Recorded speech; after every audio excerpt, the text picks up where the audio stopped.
इगतपुरी समृद्धी. हो, आता ते बोगद्यातनं चाललोय कटविल आता. डोंगर पाऊस मस्त. आपण भंडारदऱ्याला आलो होतो ना, मग भंडारदऱ्यावरनं सरळ यायचं इकडे त्या रस्त्याला आणि काय दिसतंय सगळं छान एकदम.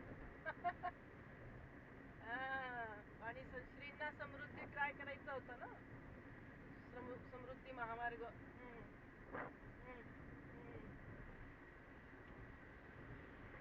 नाही त्याला लांब आहे, ते लांब पडतंय, पण आता आम्हाला उगाच वेळ आहे म्हणून 1 तास जास्ती होईल एवढंच असं. मग तेव्हा येताना तो गणपती केला, आता जाताना असं समृद्धी महामार्ग कधी बघणार म्हटलं. मग असं केलं. मग आम्ही काय केलं, पुढे गेलो, थोडं मागे आलो. श्री म्हणे आपण मग हर्षदच्या त्या रस्त्यावरनं त्या हायवेवरनं आलो मग आम्ही परत असं केलं. हा, पाऊस आहे इकडे.